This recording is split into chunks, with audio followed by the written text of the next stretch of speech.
Welcome back to another episode of The Reason Being. And today, I have the pleasure, well, you guys have the pleasure also. Hey, hold on. All right, man, come on, man, I'm ready. You want to start over? Yeah, start. It's weird, isn't it? Like, just like talking to the camera. Hey.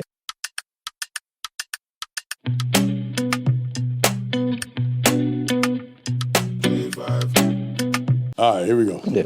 Third take, we got it. All right. Hold on. All right, ready. All right, here we go. Welcome back to another episode of the Reason Being podcast. Today we have the opportunity, well, you guys have the opportunity just like me, to sit and listen to a master at his craft, associate head coach of Texas Tech, multiple-time All-American and NCAA champion, right? You've had a couple. Yeah. He has a whole wall of people, but hey. But yeah, we are here to talk to him, hear what he has to say, listen to his journey. How you doing, Coach Rob? I'm doing good, man. Appreciate it. Appreciate you for having me. Appreciate you, man. I know you don't do a lot of this type of media, so. Nah, I try to stay off here, man. Keep a low profile. Yeah, I like that. Season about to get started. How you feeling? I'm feeling good, man. I'm excited for it. You know, we're on the eve of the first meet, so tomorrow we will kick it off and see what we really got. You know, you never know what you got till you get out in the fire and see what you got. That's true. I mean, you think they're prepared? They better be. They better be. But yeah, they're definitely prepared. But you know, we got to get out there and do it. That's the main thing. I mean, you have over 2 decades of like athletic experience, man. Oh my God, yeah, man. I'm pushing 25 years doing this. As long as I've been alive and then some, man. You ain't got to make me seem old, man. No. I'm saying about your career, man. You talking about your career. We ain't bring nothing about your age. But like, how'd you get started? Man, I'll be honest, coaching track was never the plan, to be quite honest. I was a dual sport athlete in college, played football, didn't run track until my last 2 years of eligibility. And, I was a decent long jumper, a national qualifier my first year coming out. What were your marks? Decent in high school. What'd I jump, man? Now you really gonna make me feel old. What you mean? 775, somewhere along them lines, and 50. What I jump? 50, right at 52 feet in the triple. Okay. So I don't know. Not too there's bad. no meters. I don't know. What is that? 1580, 1570, somewhere. Oh, in that's that not range. bad. That's not bad. Somewhere in that range. Okay. So not too bad, but like I said, I really just did it to continue to get school paid for. Yeah. Ran out of football eligibility, and I was decent in high school.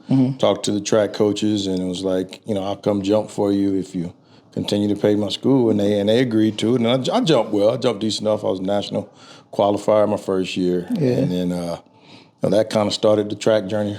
Do you miss it, like being an athlete? No, not at all. Really? No, man. No. Come on, man. It's crazy. As you get older, man, your mind feels like you're young, but then your body's like, nah, we're not as young as you think you are. Yeah. Like I'm in the gym sometimes, I'm like, I don't like that. I don't like that at all. So, no, I don't miss compete. I'm a competitive person by nature, but I don't miss competing myself. I enjoy watching the athletes today compete more than I ever even enjoyed competing myself, to be honest. You win, so I guess you're good at competing. We win, man. We win. True. We win. Before we even get started, let me ask you personally, what do you like more, team titles or individual titles? I love team titles. Why though? I love team titles. Man, I don't know. There's something about bringing a group together to accomplish something like that. The individual titles, don't get me wrong, I definitely love and appreciate those and seeing those individuals achieve at a high level. But there's nothing like a team title. Only one team can win. True. That's true. Only one team can win. I mean, even across the different events that you have, at whether it be the NCAA level, the World Championship, Olympic level, there's going to be multiple individual champions. True. But when it comes to a team title, there's only one. All right, so there's only one. What would you rather take? A Big 12 title or NCAA individual title? All right. That's a tough one. That is a tough one. Man, that's a tough one.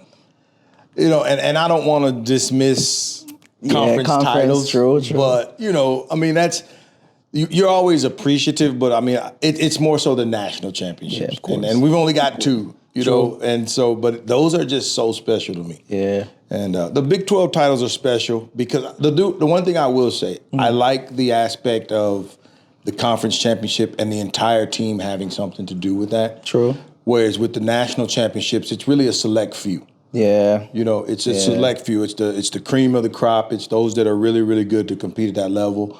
But the idea of the conference championship where everyone can get involved, even, you know, your 5th best sprinter, your 4th best long jumper, whatever it may be, everyone can have some input in that. So I do like that aspect from the conference level. I feel that. So how did you get started? Where's your first school? Where'd you start? Coaching wise? Yeah. Sam Houston. I started coaching at my alma mater. Once I finished my competitive career, you know, we had gotten a new coach. Greg Hinsey was his name, and you know, him and I had developed a very good relationship in a very short amount of time. Okay. And you know, he needed a jumps coach. And so he approached me with the idea of, you know, if you stick around and help me coach the jumps, I'll pay for your master's program. Oh, that's nice. And I was like, well, that's a win-win. Like, yeah. So I was all in, man. I was like, let me try it out. Let me see how this thing goes. Yeah. So how was your the first experience to it? Did you have your own program? Did you kind of help you? It was a combination of, you know, his stuff, some of my stuff. I like I said, in my early part of my career, I knew nothing. Okay. And I mean, when I say nothing, I knew what I had done. Yeah. I knew kind of, you know, what the events demanded, but it's from a coaching aspect of it, I knew nothing. I knew nothing. So I was fortunate. I had some really good athletes early in my career, especially at Sam Houston. Yeah. You know, I was competitive, so I coached it more from a football mentality. You know, a lot of what I thought, rah-rah, all this stuff that I thought it should be. Yeah. And so I kind of approached it from that aspect. And, you know, I just, you know, tried to create a little bit of a team culture with that, group culture, whatever. You know, but, I've definitely calmed that down a little bit. Yeah. I wouldn't expect that. No, man, I'm telling you, that was the approach I took. And the kids bought into it, thankfully. But, you know, it's definitely not how I'd want to do it today. So, okay, I mean, I don't want to say, you know, how old you were when you started, but I mean, we all know you have over 2 decades. I started right out of college. Okay. I mean, literally, I graduated. I don't know, there may have been a 3-month hiatus, but I started coaching, man, 1999, 2000, somewhere around there. Okay. Was my first year. So I graduated like 98, 99. That's kind of awkward, coaching kids almost your age. Yeah, I mean, some of them were my former teammates when I coached them, and you know, so I literally went from being on the team to coaching some of my teammates. Yeah. And so it definitely was awkward, but you know, I tried to approach it as professionally as possible.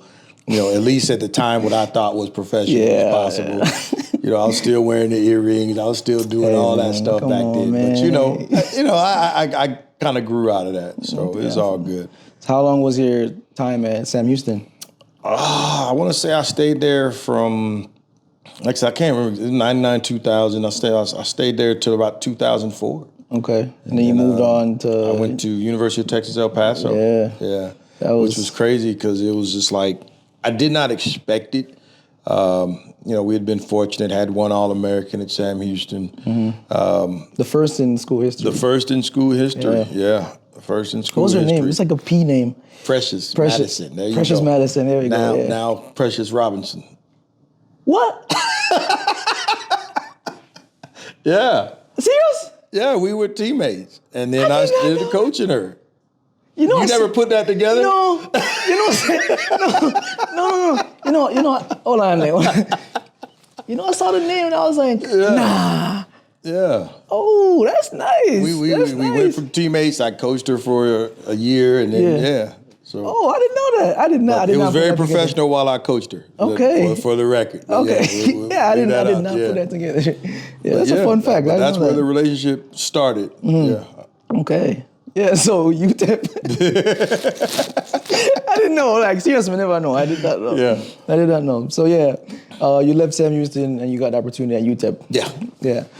Were you still coaching jumps at that point? I was still coaching jumps, yeah. I spent probably the first half of my career coaching strictly jumps for the most part. I would dabble with the multis and hurdles and stuff like that. Yeah. I didn't know that. I did horizontals, multis. I did a little pole vault. Wasn't good at it. Pole vault? Oh, yeah, I can't stand it. But, yeah, you got to coach it. But, yeah, it was not my favorite event to coach. But, yeah. Okay. So how was that for you?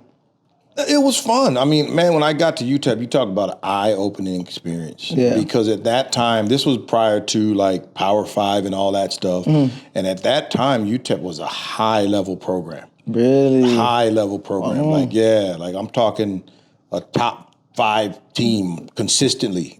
Top 8 at the worst. Yeah. And I worked under Bob Kitchens, who had been there, and.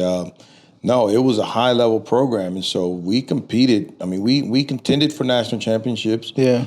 Never won one there. I think we finished as high as maybe 5th place, 6th place, something like that. But no, we definitely contended. Yeah. Did you have any special talents that you remember from your time in UTEP? Special time? Talents, not time. Oh, talents? Yeah. Oh, a lot, yeah. I mean, when I got there, I inherited Mikhail Hanani. Yeah. Coach Mike. Coach Mike, as people know him now. Yeah, I cannot pronounce his last name to save my life. Hanani, man. It's too many A's and N's. Like, I just say Coach Mike. Hanani, yeah. And so I inherited him. SMU had shut down their men's program. And Coach Kitchens and the previous jumps coach recruited him. And so the previous jump coach left, took another job. And so when I got the job, he was there. So, it's always a tough situation because he didn't come for me. But when I had the opportunity to take the job, I was like, I'm coming for him. Okay, I want to coach this guy. And, he turned out to be probably to this day one of the most athletic people I've ever coached. What about him did you like? His learning curve was like ridiculous, man. The kid could pick up anything. Really? Anything. Like a lot of people don't know he could hurdle. Yeah, I didn't know He could that. hurdle. I think I did see a result where he was hurdling. He could hurdle. So. Yeah. And so, and the thing a lot of people might not know about Mike is like 6'7". Yeah. He is a tall dude. And he was lanky. Tall, lanky, yes. And so, he came in as a high jumper. But then even still, we go through fall training and I'm looking at how he moves, how he did things. And I'm like, man, this dude is ridiculously, freakishly athletic. Yeah. And so I'm like, let's go over to the long jump runway. Let's see. Because, he was like, man, at home I would long jump. He was from France. So he's like, they would do all kind of events. They would just try stuff. So he's like, I long jump. I'm like, what'd you long jump? And he's like, 730, 7 something, like 20, right at 24 feet. Yeah. I'm like, really? So I'm like, let's go to the long jump runway. So one day we go to long jump runway. And he's like, I'll also triple jump. I'm like, well, what's triple jump? And he was like, like 15 something, like 50 feet, 51 feet or something. Yeah. I'm like, okay, let me see it. So we just messing around. Yeah. I'm like, let me see it. And so he does it. I'm like, okay, we're gonna do this. We're gonna do this. So long story short, man, Mike ended up scoring 30 points at every conference meet we went to. Oh, wow. And this is over the span of like 3 years. Like, he was like literally showing up to the conference meet with 30 points in our pocket. Wow. And then he ended up doing the long jump, high jump double a couple times at the national meet. He was a national champion in the high jump. Might have finished as high as 4th in the long jump one year. And he ended up jumping like 790, almost 8 meters. Ended up jumping 233, I believe, in the high jump. Yeah. I know him more for a high jumper. Yeah, he triple jumped like 16, 15 or something like that. Okay. But yeah, he could just do it all, man. And so he was definitely one of the special talents. And then right before, I guess his last year, I recruited Blessing Okabari. And I had her literally for one semester. Really? I had her for one semester before I took a job and went to Miami. But in that one semester, which was 2008, she came in that January. And where'd she come from? Nigeria. Oh. Recruited her from Nigeria. Okay. And she went on, that same season, she went on to win the bronze medal in Beijing Olympics. Wasn't Mike also in Mike was there as well. He was, he didn't make the final that year in Beijing. But he made a couple Olympic finals, couple World Championship finals.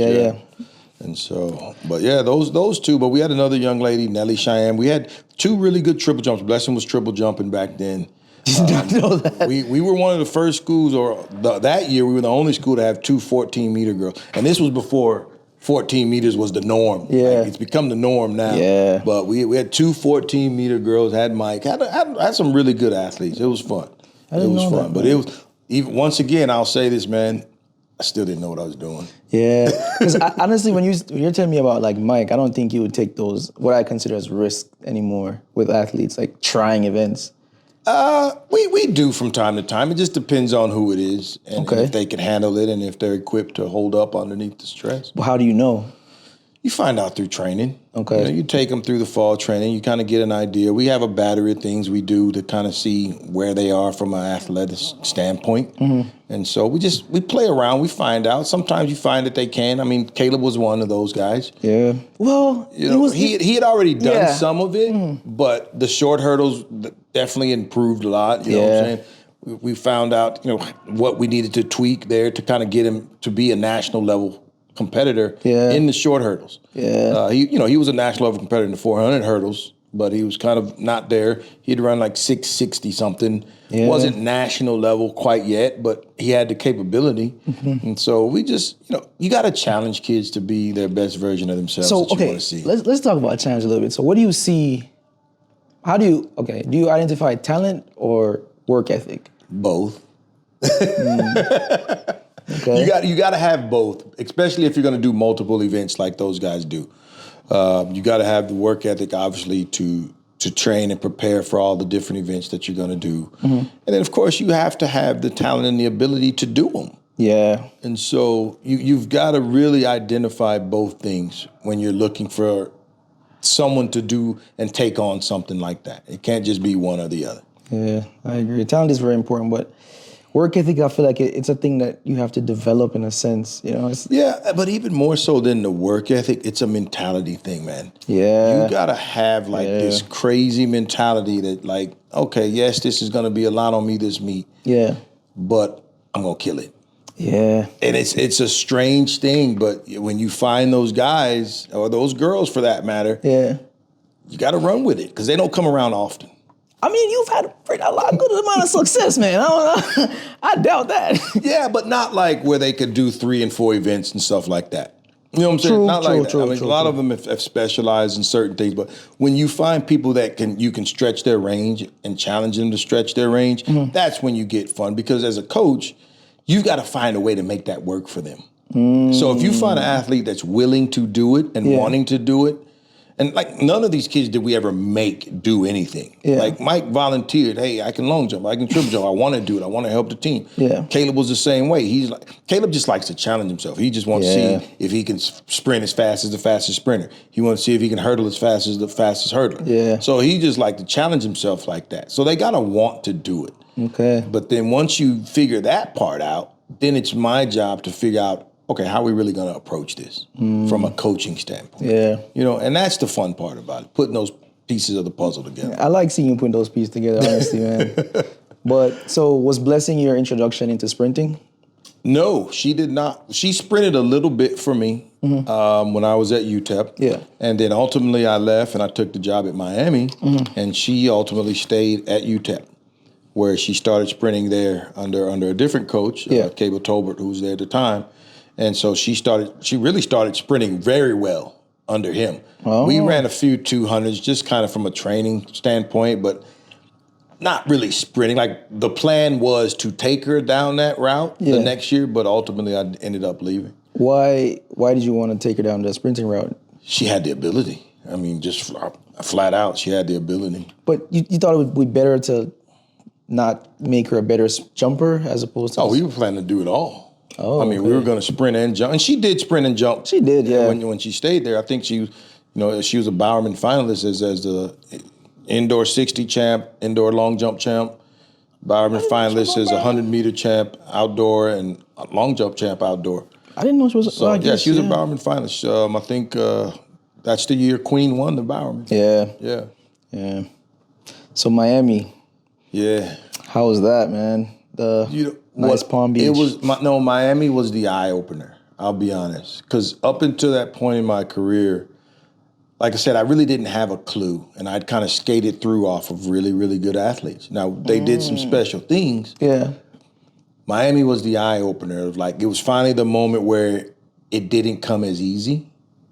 We still had some really good athletes, but it just didn't come as easy. Okay. But that was the eye-opener where I really said, okay, I've got to up my level of coaching. I can't just rely on these highly talented athletes anymore. Yeah. And I had to really dig deep in the bag and be like, okay, let's figure some things out. What is digging deep in the bag? I had to even with Mike, I had to reevaluate a lot of things we did because he was so talented, although it made it seem easy.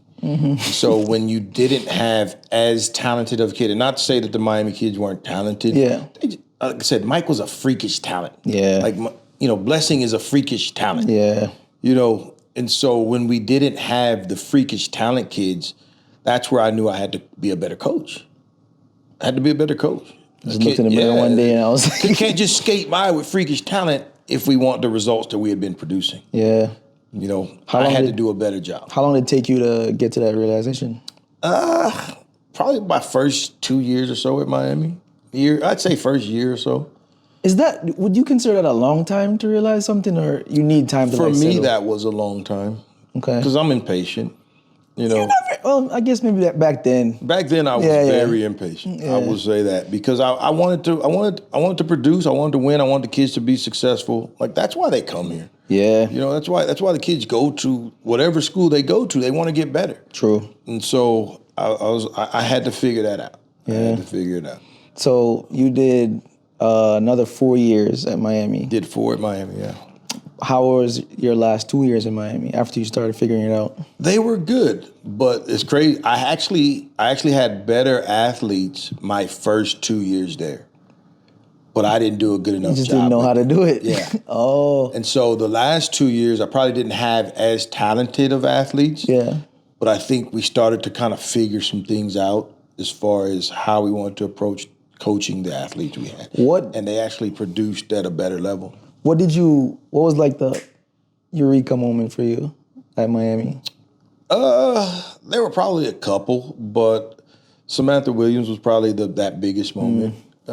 She had transferred in from a D2. I don't know, she was primarily a triple jumper. She had jumped like maybe 41 feet, which is like what, 1250, 1260, somewhere in that range.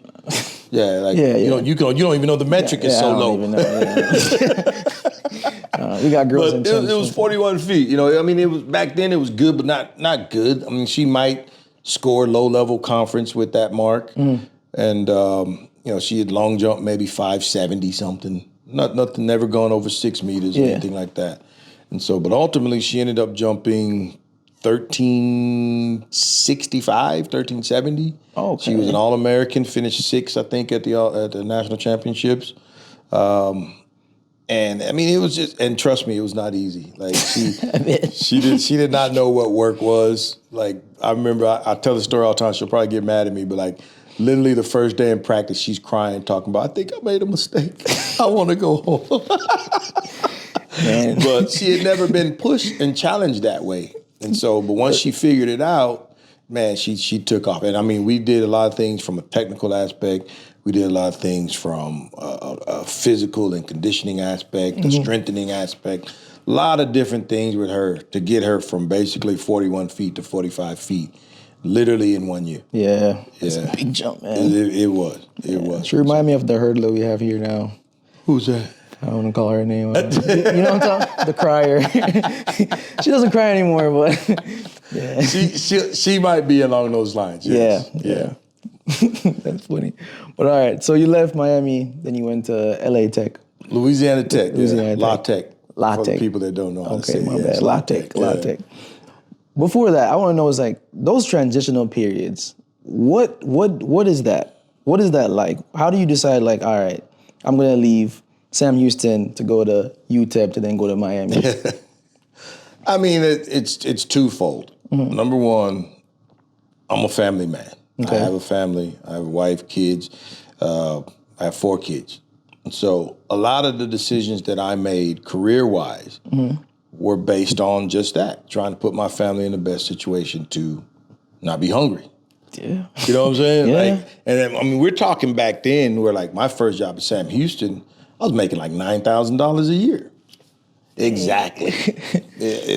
Back then there was a rule where it was like they could only pay you so much. I think it was called kind of like a restricted earnings coach. They could pay you up to a certain amount before they had to give you benefits. What? So yeah, this was a real thing. So I would make X amount of money so they didn't have to give you benefits. Like this was a thing.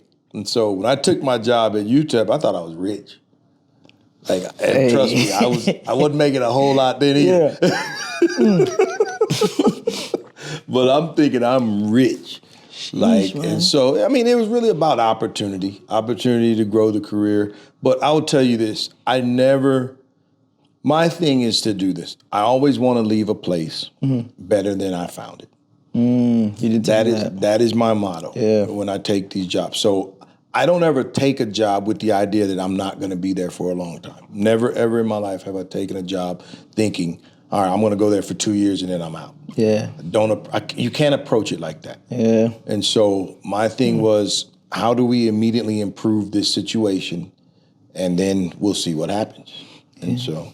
I mean, up until Texas Tech, which you're going to get into, you've spent 4 years. Basically. 4 years in every place. When I was looking, I was like, man, just. I would graduate. Pretty much. pretty much like, all right, I'm done. I would graduate. So La Tech. How was La Tech for you? It was fun because, my family, I was a military kid growing up, but my family is from Louisiana. Okay. And so I was basically at home with my family. Now, my parents live in San Antonio. It's a long story, but just military brat, just understand that. But I was at home, man. So I could go see my grandparents. I could go down, and it kind of coincided me taking that job right around the time, right before my grandfather passed, which my youngest son, he's named after my grandfather. So that's how important he was to me. Okay, that explains the name. So when I took that job, I was actually able to spend a lot more time with him before he passed and see him a little bit more often. So it really, really worked out well. But from a career standpoint, I started to get the sprint coaching bug. I'd been doing the jumps coaching thing for a while, and Louisiana Tech was willing to offer me the opportunity to coach the sprints and the jumps. Okay. And, not have to leave one, but I can also pick up the other. So it was a really good opportunity from that standpoint. But it was, for all intents and purposes, a step down from Miami. In terms of, like, quality? Quality, money, okay, all that stuff. So you took it was a risk. It was a risk, yeah. Yeah, big risk. Really? Big risk. I thought you started sprints at Miami. No, man. Amy Deem is a sprint coach at Miami, man. Oh. And she's here at the meet right now, and she's still doing a hell of a job with it. So, sheesh, man. Yeah, no, she ain't giving that up. I don't think I would have took a pay cut, man, but I guess if you have people to feed. Yeah. It was one of those moves, very calculated risk, but I think we can do this, type thing. Did you have like a mentor? I've had several. All of the people, my bosses that I've worked for, I consider them mentors. And for various reasons, you learn what you want to do. You learn what you don't want to do from them, to be quite honest. Because when, ultimately, it's my job as an assistant coach to bring my boss's vision to life. True. Whatever my boss's vision is, I got to bring that to life. Now, if you're fortunate, you get bosses like I've had who allow you to be yourself and create your own thing within their vision. And that is what good assistant coaches do. You have to work within your boss's vision. Okay. And if you do that, then if you're fortunate, they'll give you the range to run your own group the way you see fit within what they want. So what kind of freedom, outside of sprinting were you allowed at LA Tech? With Gary Stanley, man, he let me do it all. I'll be honest. Yeah, he at first he would look at me kind of like, what the heck is he doing? And then once we started rolling, do your thing, man. It was fun. Working with Gary was probably some of the funnest times I had coaching. That's nice. Yeah, it was just fun. He was just real laid back. He kind of did his own thing, let me do my own thing. We would hang out, do crawfish boils at his house. It was just fun. It was a fun time working there. And I did 3 years there, I think it was. Yeah. And the kids, man, like I said, I'm from Louisiana, so the kids were all like, it was very relatable. Yeah. And still got great relationships with a lot of those kids to today. Yeah. I'm godparents to one of their kids. They'll actually be here at the meet tomorrow. Nice. And so it was just a really fun, down-to-earth time. Had a lot of success there. Not as much as we probably would have liked to have, to be honest, but did some good things. Did some really good things. What do you consider a success as a starting coach? As a starting coach? Yeah, I mean, because you were just starting, like sprint. Like, not, what I mean? Like, you just started. I want to win, man. Just out the gate? I want to win. Yeah, out the gate. It doesn't happen like that. Yeah. You know what I'm saying? But that's got to be the goal. If it's not the goal, why are you doing it? I get that, but like, Coach Rob, you just started, man. Like, you said when you started, like, being a jumps coach, you basically didn't know anything. I didn't. And I still want to win. True. Oh, man, like. I did it, but you still want to win. That's crazy. So no little small step, just like. I mean, there's always going to be steps. There's a process to any of that. Okay, so like, don't get me wrong, but like, I'm not going to say we got to take 3 years to do this. Okay. Or we got to take 4 years to do this. As you can see from my track record, I was out of there before. Yeah. So graduating, man. I graduated. No extra classes. So before we graduate, you got to do something. And so, but yes, there's steps to it. Don't get me wrong. I mean, you gotta identify, you gotta recruit, you gotta do all these things, you gotta build a culture. Yeah. Like, you gotta do all these things, but ultimately the goal is to win. Yeah, it's true. I'm just saying, like, as a newbie, babies don't know how to walk out the gate, but they want to walk. No, even though I was just starting sprint coach, like I said, I coached hurdles with the multis.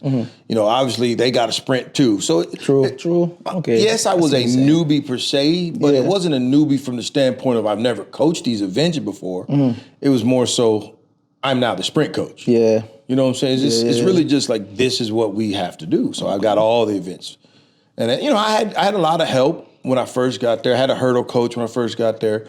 I quickly learned that coaching the sprints and the jumps was a lot. Yeah. And we brought in a jumps coach my second year, Jake Cohen. And so we kind of spread things out a little bit, and I kind of just tried to ease off more into the sprinting. I probably didn't do as good a job of easing off as I should have, but I tried to just ease off more into the sprint world and just kind of leave the jumps a little bit. And so you just preferred the sprinting over the jumping?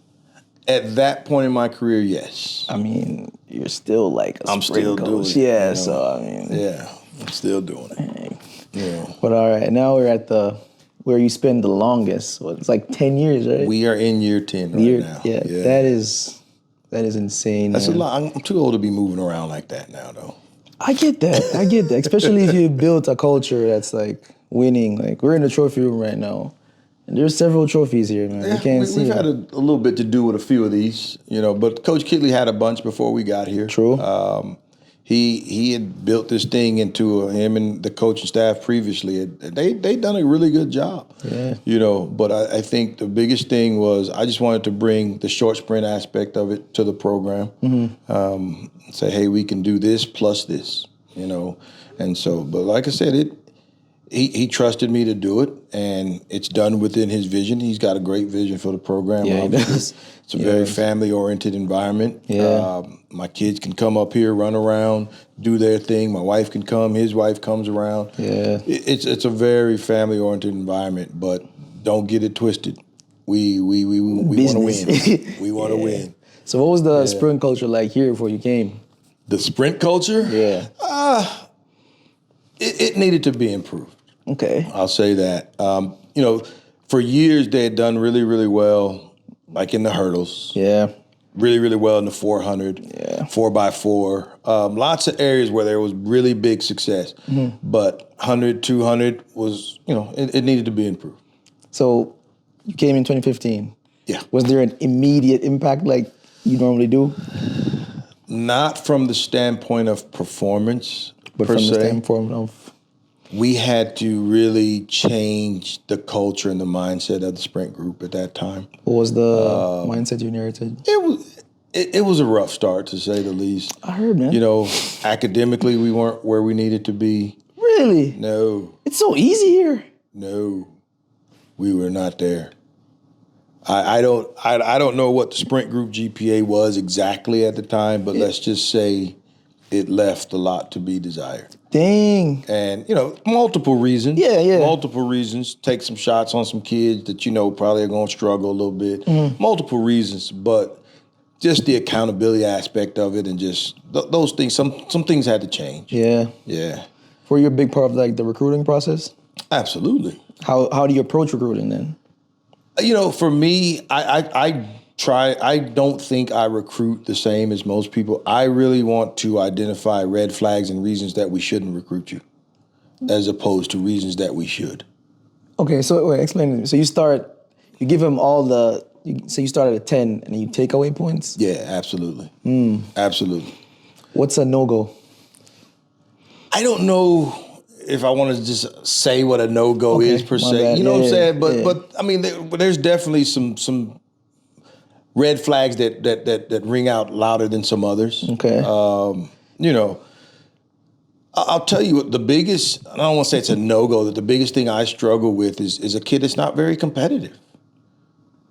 And how do you see that based on like looking at results? It's not a result thing. It's a conversation thing. Just talking to a kid. You know, like the recruiting process is it's relationship building more than anything. Yeah. And so you get to know these kids, whether they're high school, transfer, international, whatever. We recruit everything. Yeah. You know, but you get to know them through the recruiting process by having conversations with them. You know, they come on campus, you go see them, whatever, go watch a practice.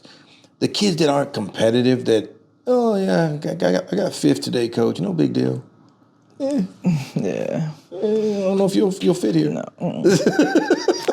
You know, it's like you find these things out through that process. Yeah. And so, but you got to be competitive, and you know, that's the one thing that I learned here. You know, we have this mantra, you know, and I don't want to give away everything, but you know, my thing when I got here, I always wanted to, no matter how good we were the previous year, I want to bring in someone that I think or feel can be better than the very best person that's already here.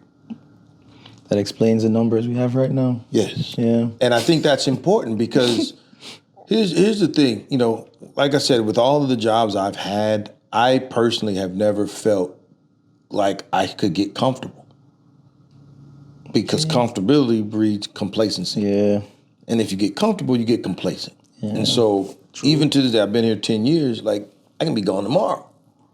If that's what they want. Okay, that's true. Okay. You know what I'm saying? Yeah. That's how I approach the job. So there's a level of uncomfortableness even for me. And so if I'm going to operate in that space, these kids are dang sure going to operate in that space. That's a trickle down effect. Like this idea and this mentality of like, nah, I'm the best one they got. They need me. Yeah.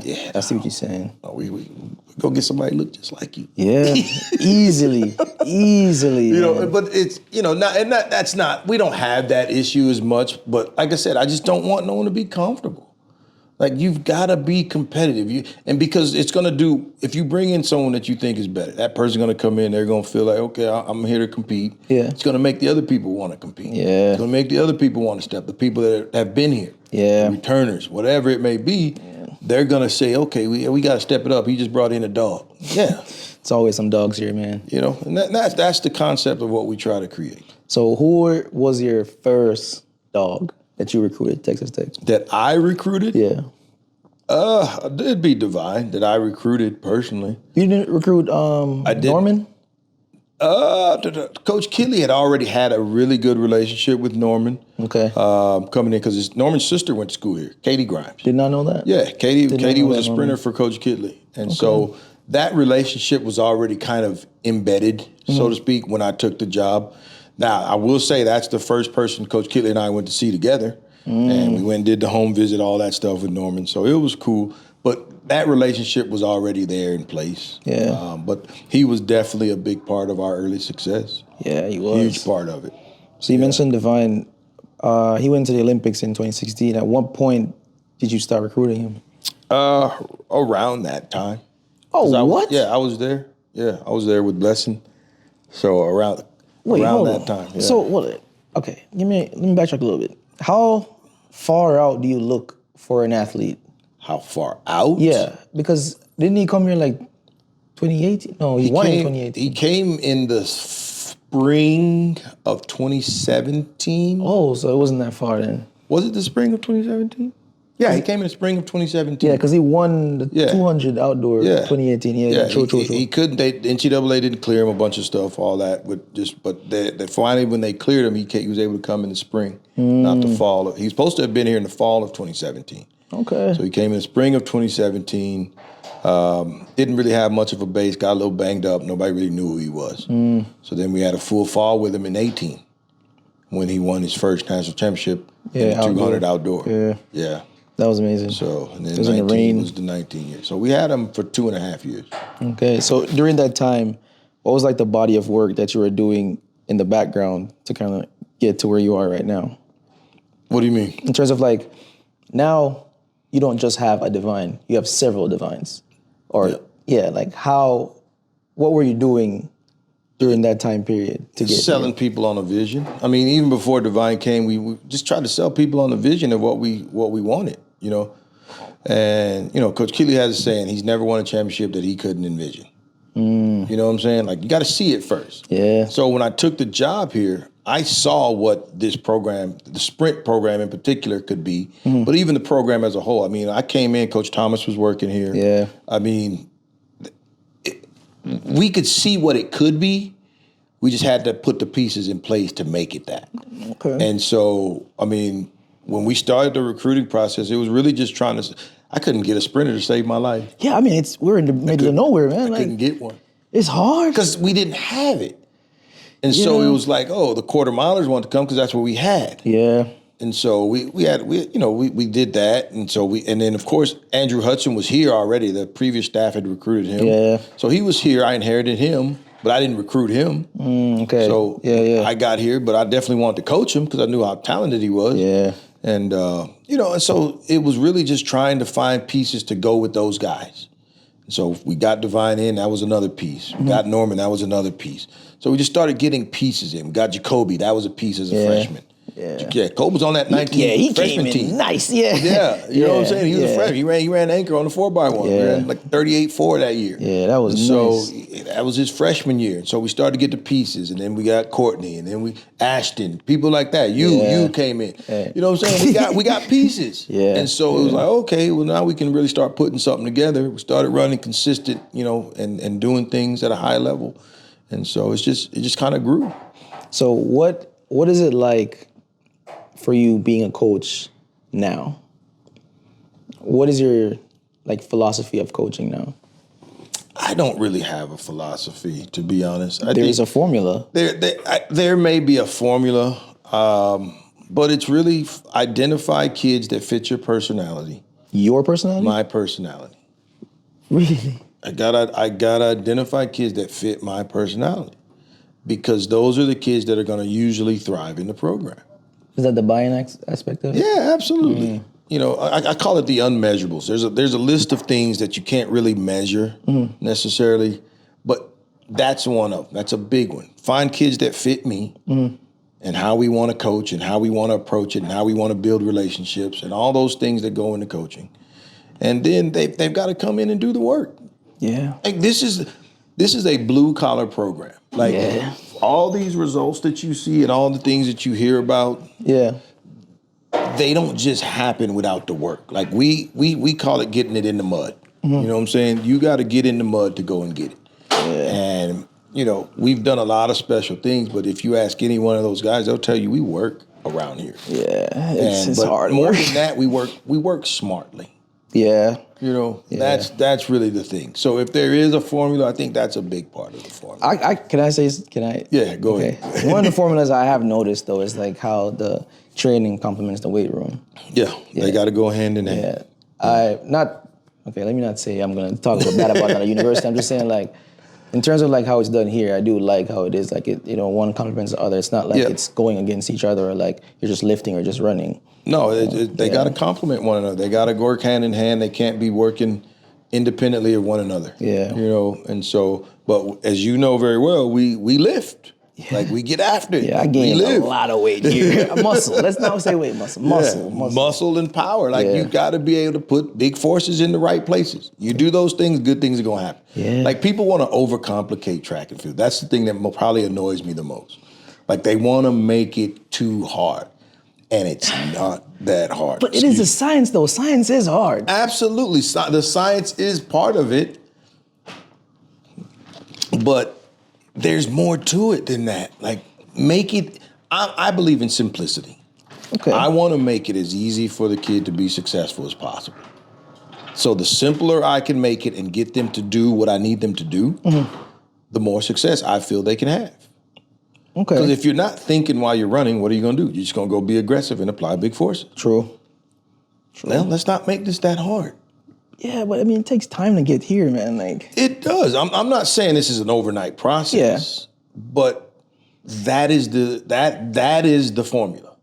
Like simplify it, make it easier for people to be successful, and let them experience early successes. All right, early success. There's a thing that I grew up hearing, like you shouldn't run fast early or like peak. Okay. Are you big on early success? I'm huge on early success, and you've seen us do that. I have seen that. Here's the thing that we've got to do. For the kid to be successful here at Tech, they got to do two things. And I say we got to do two things because it's really a combination of both. The first thing that the kid has to do, show us that they can run fast. Okay? It's the first thing they got to do. The second thing that we've got to do is make sure that they run fast at the right time. How do you make that happen? That's the coaching. That's the science of it. That's the gut feeling of it. That's all those things that go into coaching and go into place with coaching. So they've got to show that they can do it. Because if a kid never, ever runs fast, and as they say, waiting to peak or whatever you want to call it, where's the confidence going to come in from?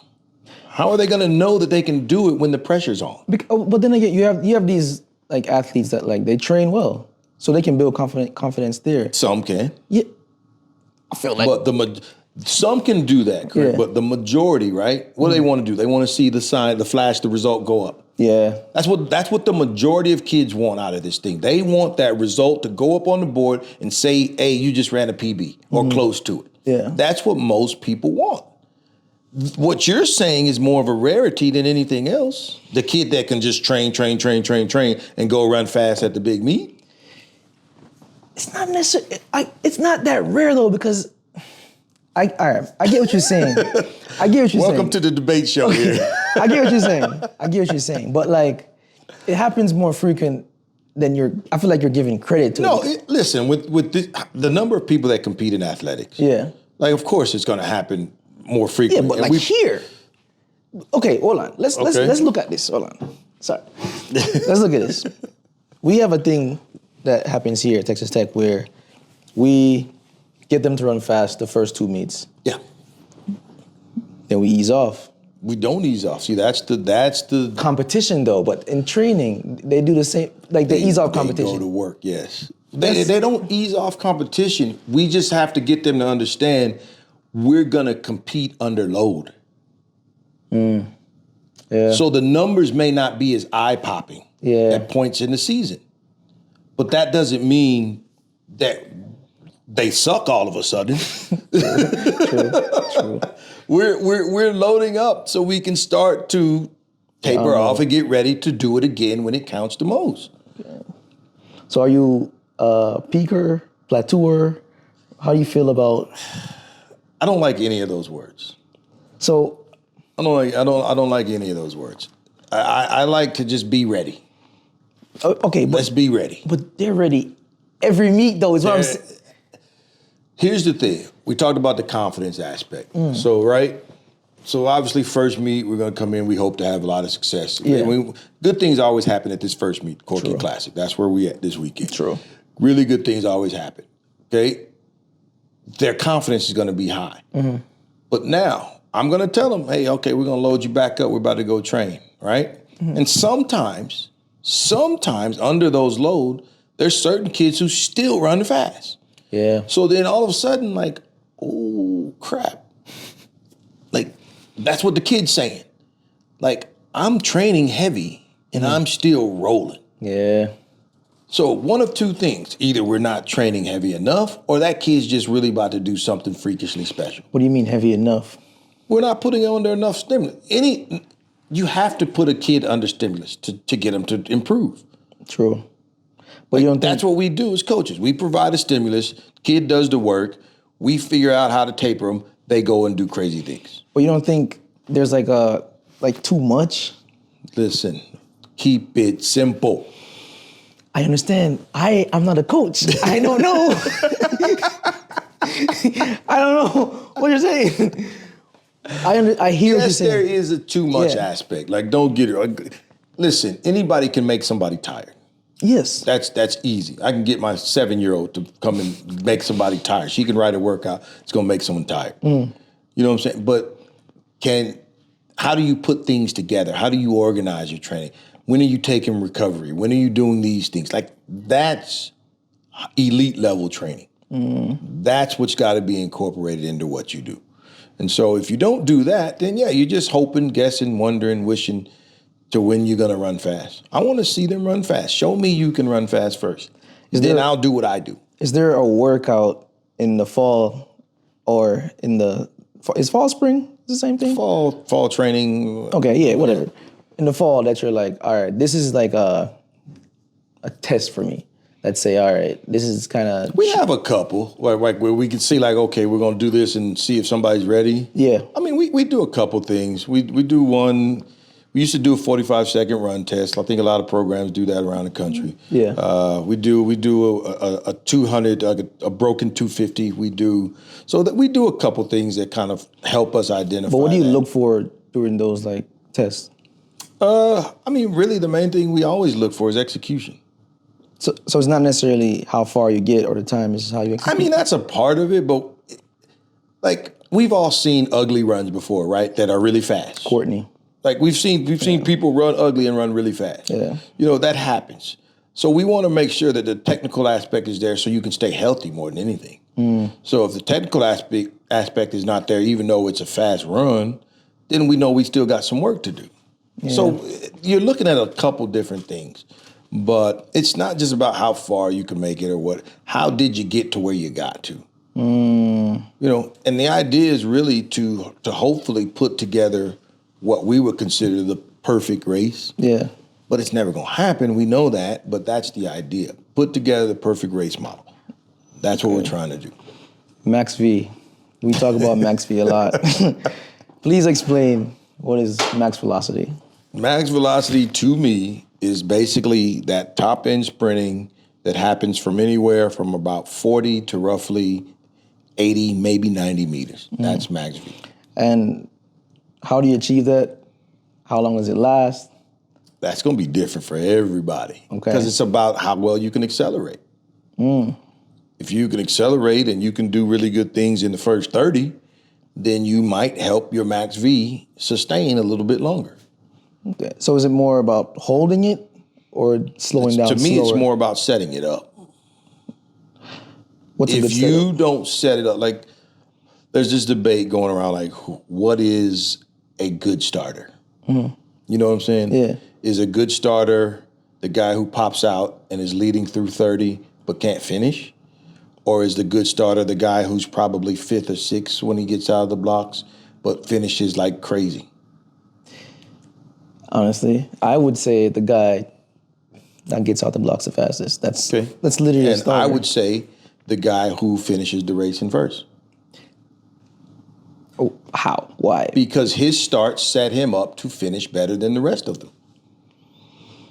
They don't give medals for 10 and 20 and 30 meter winners. I agree. Then what are we talking about? But the argument is, if your start does not set you up to be first at the end of the race, whether it be 60, 100, 200, whatever, is it a good start? No. No. If it doesn't set you up to be in the front at the end, what is it? True. What's like a way to waste energy? in the start? Spin the wheels. Yeah. Spin the wheels. It's like now I understand. People want to equate limbs moving fast and feeling fast at the beginning to being fast. Just because my limbs are moving fast does not mean I am covering ground. I mean, we grew up watching cartoons, man. You see it. Like, You see it. But how much time are they standing there in place doing that? True. They're not going anywhere. That is true. So power. Stop watching cartoons, man. I don't watch cartoons anymore. Lesson for the kids out there. Don't watch cartoons. Cartoons are good. Definitely don't learn how to sprint from cartoons. Cartoons are good, man. Cartoons are good. All right, jumps. You don't really dabble as much in the jumps anymore. Do you miss it? My favorite event to coach, I'll be honest, is the triple jump. That is my all-time favorite event to coach. Really? All time. Even to this day.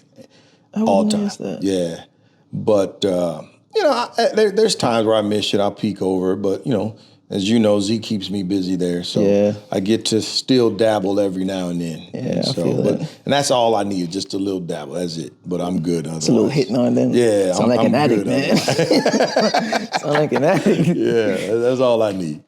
This might be a little controversial question. I don't know if you can answer it or not. Okay. Favorite athlete? Favorite athlete? Yeah. Wow. In what aspect? Like favorite as far as how they performed, how they approached things, the relationship we had.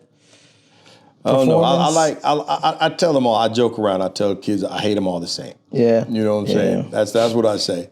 But I don't know, man. It's. If I could guess, you know who I'd say? Who would you say? I'd say Courtney. I appreciated Court, man, a lot. More than people know, and some people know, but Court he works hard and he performs hard. You talk about fit my personality. Really? Yes. See, I wouldn't see that. Yes. I would not see that. Yes. Because Court just came to work, man, and he was going to outwork everyone. Everyone. Interesting. And that's what I believe in, like outwork everyone. You don't get that much though, in terms of like fit your personality, in terms of like outworkers. There's not a, like there's a lot of winners, but in terms of like how Courtney works, not many. Outwork everyone. Yeah, no, he's crazy. That's why I think he would be your favorite. But that is why I appreciate him probably more so than most. But, and he just wouldn't. He never complained. No. Never complained. Like, it didn't matter what the session was going to be. Court was going to do it to the best of his ability. 4x4. I mean, if anything, Court would probably, like, it took me a while to really learn Court. Because, we set these training times that we want to hit, and Court would consistently come in a second or 2 seconds faster. Consistently, all the time. Yeah. And, the first year, I'm yelling at him, like, hey, man, back off. We don't need all that, blah, blah, blah, blah, blah. Yeah. Finally, I just realized, that's him. Yeah. And I just let him go. And I'm like, if anybody has the gumption to go with Court, feel free, but you better stick with him for the entire workout. And Adam kind of took that to heart, and he did. I kind of paired them two together when Adam first came. Yeah. And, it was, you talk about, Adam was a project, man. But that was fun. Yeah. That, I'm telling you, talk favorite for a different reason, that was fun. Yeah. That was fun. Yeah. I feel like he's a good representation of a good coach. Because when I learned and saw how he ran, I was like, there is no way. Because he showed me one day, we were like watching I don't know, we were doing something. And he pulled up some old videos. I was like, I thought this is how he was ugly, man. I was like, this is terrible. I thought he always just had that like form. No, that working with Adam was fun because Adam, like I said, he took the risk and came here on his own and man, I am so thankful for that kid. I am, because that was fun. That's one of those things, like at this point in the career, like those are things that I really appreciate. Like I love the winning, I love that, but seeing the kids achieve their goal, that's big. Like that's what they came here for. I have another question. I'm sorry. The question's about to start. Maybe they're not too long. If you could do something after retirement, which I think it would be a long time, what would you want to do? You're not chasing money anymore. What would I do? What would you do? I would go to culinary arts school and I would start a restaurant somewhere, man. Really? Yeah, that's what I would do. What would you That's what I name would it? do. I have no clue. No? I have no clue. But that's what I would do. I enjoy cooking. It relaxes me. Okay. Yeah. What do you play? Or just like straight just cook? You don't play music, nothing? Sometimes I do. It's usually like some R&B type stuff, 90s R&B, 80s R&B type stuff, old school, you know. Yeah. Something like that. But yeah, I just enjoy it. It's relaxing to me. Do you have like pre-meat rituals? No, I don't. I've never been like a superstitious person. I feel like you have some rituals, I have man. things that I do, like, you know, we drink the Pellegrino. Yeah, like you got the towel. Yeah, but they're not superstitious. Like, the towel is practical, man. I need it to wipe my sweat. Like, you put it in right pocket all the time, man. You do not need it at there. You can put it over your shoulder. You can do something else. it falls off my shoulder too much. Okay, all right. I figured the pocket thing worked better. Yeah, okay. Like, you know, you get to talking, moving, jumping around, whatever you're doing at a meet. Yeah. It falls off my shoulder, so I just put it in the pocket. Okay. But no, I don't know. It's not a superstitious thing. It's just like, just know what you're doing. yeah, it's like I'm gonna need a towel today. You know, I get thirsty. I like drinking Pellegrino. Coach Thomas started me on the Pellegrino. Yeah. So that was I get some of those now too. Yeah, it's just a thing we do. Speaking of which, I gotta go pick some up tonight. Actually, get ready for tomorrow. They're expensive, man. $2.50 a bottle, so that's not bad. Not $250, $2.50. Still a lot of money, man. For one bottle of water, you get a 5 case of this for like $3. Come on now. Expensive taste, man. Another thing I wanted to ask, I forgot. I think we'll just end it here. Can't remember what it is. Man, thank you, Coach Rob. No, man, I appreciate it. You know I don't do this stuff too often. We always have these conversations, but you know, I got a little deeper pause than you would. Oh, man, you can Pause. My bad. No, it's good. It's fun. I appreciate you doing it, man. Hopefully you get a few likes and clicks and subscriptions with this. We're just trying to get What are you out. on YouTube? What do you do these on? Yeah, YouTube, and I post it on Instagram and TikTok. Okay, well then tell people clips. where you can find it, man. Yeah. Thank you, Coach Rob. All right, man. This is amazing. I don't know about that. This is cool. This is cool. Hopefully it was recorded.